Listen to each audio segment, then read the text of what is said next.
January 29th, 1945. 2:47 in the afternoon. Holzheim, Belgium.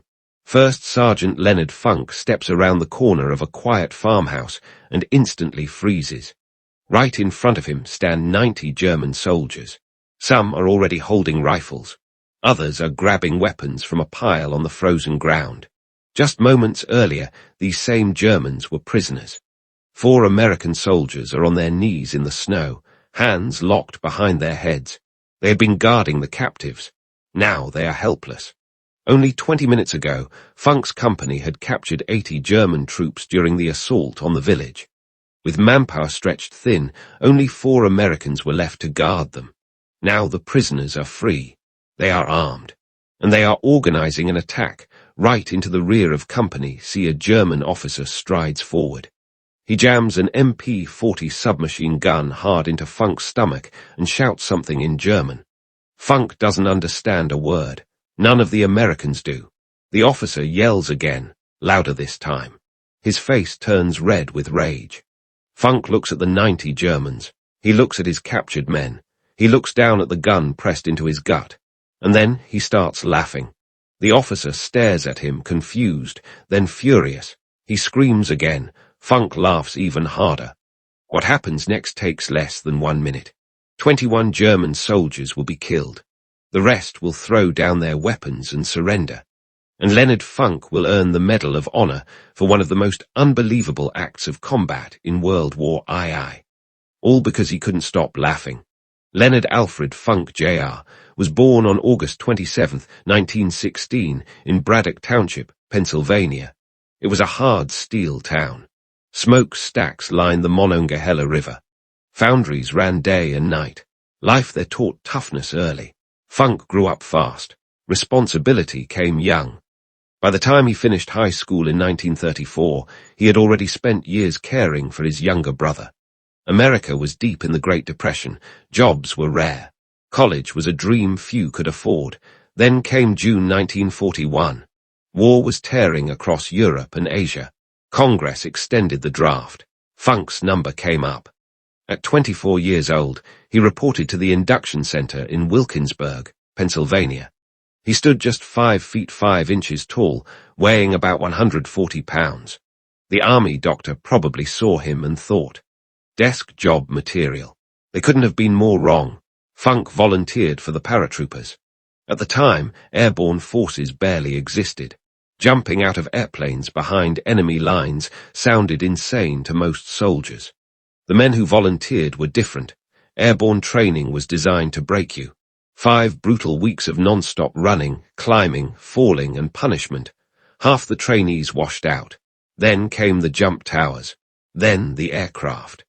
The first time you step out of a C-47 at 1,200 feet, everything inside you screams to grab the door and hold on. The ground feels impossibly far away. The wind rips at your face. Your parachute is nothing but fabric, cords, and faith. Funk earned his jump wings. He was assigned to Company C, 1st Battalion, 508th Parachute Infantry Regiment, training at Camp Blanding, Florida. By late 1943, the regiment shipped to England and joined the legendary 82nd Airborne Division, the All-Americans. These were veterans of Sicily and Italy, men who had already jumped into combat, men who had already killed and buried friends. Funk was the new guy. At 27, he was considered old by paratrooper standards.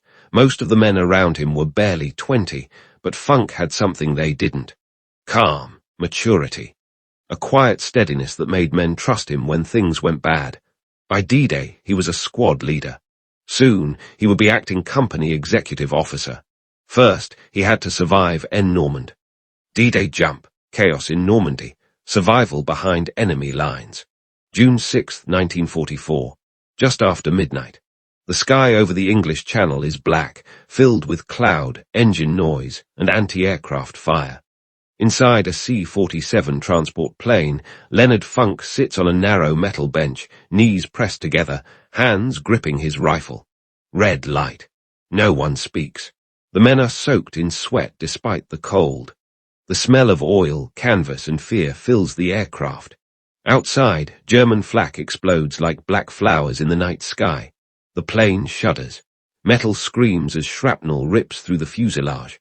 Someone vomits, someone prays. Someone quietly cries. Funk checks his gear one last time. Reserve chute secure, weapon locked, helmet tight. Then the red light snaps off. Green light. The jumpmaster screams, "Go, go, go." Men disappear, into the darkness one by one. When Funk steps out, the night swallows him whole. For a split second there is no sound, only wind. Then the parachute snaps open, jerking his body violently upward. Below him is Normandy. Farms, hedges, flooded fields. Tracer rounds tearing upward. Men are dropping everywhere, too far apart, too scattered. This is not the plan. Funk hits the ground hard, landing in a field partially flooded by the Germans to stop airborne troops. Cold water rushes up his legs. He cuts himself free and immediately crawls for cover. Gunfire erupts nearby. A German machine gun opens up from a hedgerow. Tracers rip through the night, cutting down parachutes still in the air. Men scream as they fall. Funk moves fast. He gathers what paratroopers he can find, one here, two there, men from different units, some wounded, some lost, all disoriented. No maps, no radios, no clear orders. This is airborne warfare. Small groups fighting alone, deep behind enemy lines, with no idea who survived and who didn't. By dawn, Funk has assembled a handful of men. They attack German positions whenever they find them, machine gun nests, patrols, supply routes. They don't wait for orders. They are the orders. For 3 days, Funk and his improvised unit fight non-stop. They sleep in ditches. Eat whatever they can find. Drink from muddy streams. German counterattacks come again and again. Each time, Funk keeps his men moving, never stay in one place, never give the enemy a fixed target. By the time American forces finally link up inland, Funk's group has destroyed multiple enemy positions and captured prisoners without losing a single man. His leadership is noticed, not loudly, not officially, but the men remember. After Normandy, the 82nd Airborne fights its way across France. Town by town, river by river, under constant fire. Funk is promoted to first sergeant, the backbone of any infantry company. The man who keeps discipline when officers are gone. The man soldiers follow when plans collapse. By September, the Allies launch Operation Market Garden, the largest airborne operation in history. Once again, Funk jumps into hell. This time, it's the Netherlands. The mission is bold, risky, and dangerously optimistic. Seize bridges deep in enemy territory and hold them until ground forces arrive. The ground forces never arrive on time. German resistance is stronger than expected. Elite SS units are waiting.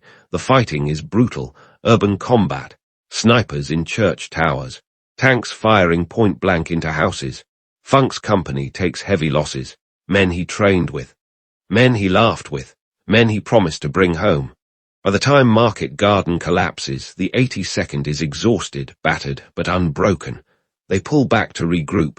Winter is coming, and with it, the Ardennes. December 1944. Snow blankets the forests of Belgium. Temperatures plunge below freezing. The Germans launch a surprise counteroffensive, the Battle of the Bulge. Once again, the 82nd Airborne is rushed into the line. No rest, no recovery. Funk's regiment moves towards small villages near the front, places no one has heard of. One of them is Holzheim, a quiet Belgian village that, within hours, will explode into violence. This is where Leonard Funk's story will reach its breaking point. Holzheim, captured prisoners, the moment everything goes wrong. January 29, 1945. Holzheim, Belgium. Snow crunches under boots as Company C moves through the village. The fighting has been sharp but short. German resistance collapses faster than expected. One house after another is cleared.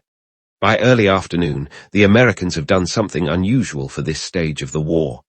They've captured nearly 80 German soldiers alive. Most are young, cold, hungry. Some look relieved to be out of the fight, but prisoners are a problem. Company C is stretched thin. Men are needed on rooftops, in windows, guarding roads and fields. There simply aren't enough soldiers to properly secure such a large number of captives. A decision is made. The Germans are gathered in an open area near a farmhouse. Their weapons are stacked in a pile nearby. 4 American soldiers are left to guard them while the rest of the company pushes forward to secure the village. It's risky. But war is full of risks. Leonard Funk moves away with the rest of the unit, checking positions, making sure his men are ready if the Germans counterattack. 20 minutes pass. Then shouting erupts behind him. Gunfire. Funk spins around and runs toward the noise. What he sees stops him cold. The 4 American guards are on their knees in the snow, hands locked behind their heads. The German prisoners, all 80 of them, are no longer prisoners. They have rushed the guards.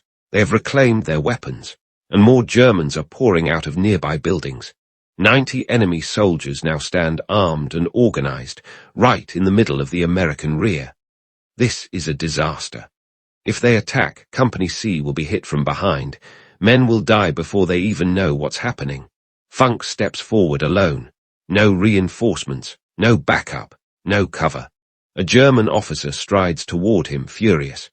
He jams the barrel of an MP-40 submachine gun into Funk's stomach and shouts orders in German. Funk doesn't understand the words, but he understands the situation perfectly.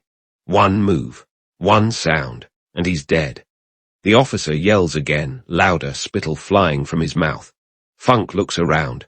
90 Germans, weapons ready, fingers tightening on triggers, 4 Americans kneeling helpless in the snow.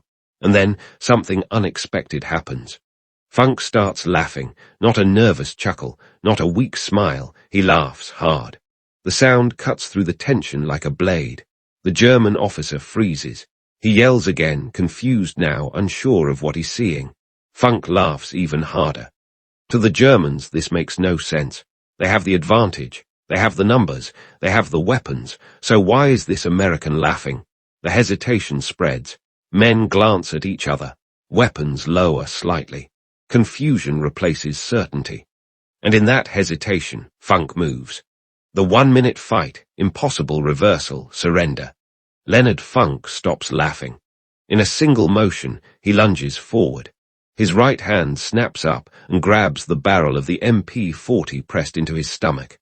He yanks it sideways, away from his body, just as the German officer pulls the trigger. The gun fires. The bullets miss. At the same instant, Funk draws his own weapon and fires point blank. The officer collapses into the snow. Everything explodes. Gunfire erupts from every direction. Germans shout orders. Some dive for cover.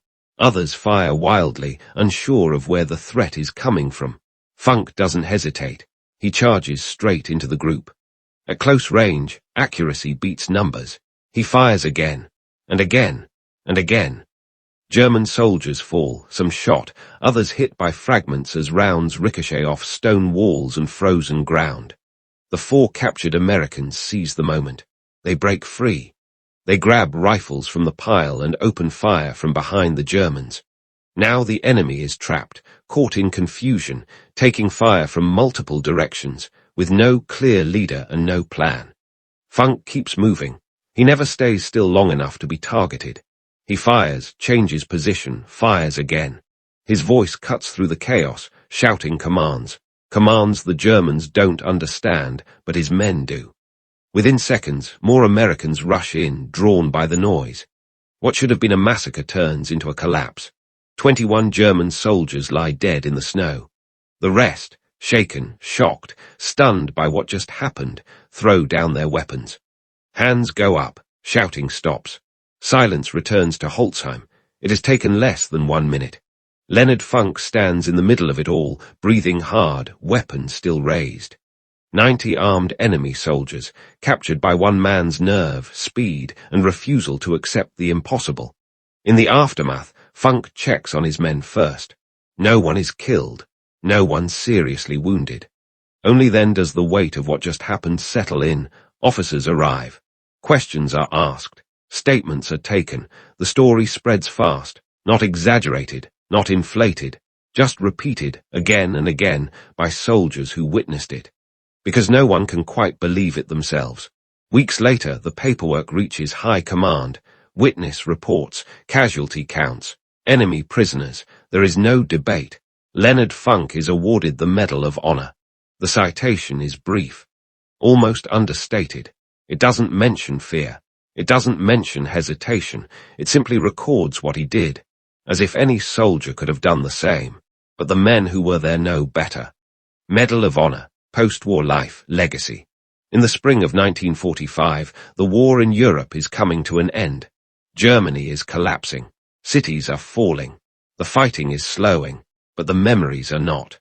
Leonard Funk returns home as a hero, though he never calls himself one. In January 1946, he stands in Washington, D.C., wearing his dress uniform. The Medal of Honor hangs heavy around his neck. President Harry S. Truman places it there. The citation speaks of extraordinary heroism, of conspicuous gallantry, of actions above and beyond the call of duty. Funk listens quietly. When it's over, he thanks the president and steps back into the crowd. To him, the medal isn't about bravery. It's about responsibility, about doing what had to be done, because no one else was in position to do it. After the war, Funk returns to civilian life. No fame tour, no speeches, no book deals. He marries, raises a family, works steady jobs, lives a quiet American life. To neighbors, he's just Leonard. To his children, he's just Dad. He rarely speaks about the war. When asked, he downplays it. It was just something that happened, he says. But the men who served with him never forget. They remember the calm in his voice when everything fell apart. They remember the way he moved forward when others froze. They remember laughing, because that laugh changed everything. Leonard Funk dies on March 6, 1992, at the age of 75. He is buried with military honors. No dramatic epitaph, no grand monument, just a simple marker bearing the weight of an extraordinary life. Stories like Funk's matter, not because they glorify war, but because they remind us what ordinary people are capable of under impossible pressure. Funk wasn't the biggest, he wasn't the loudest, he wasn't the strongest. But when 90 armed enemies stood between his men and survival, he didn't hesitate. He laughed. And in that moment, he rewrote the outcome of history.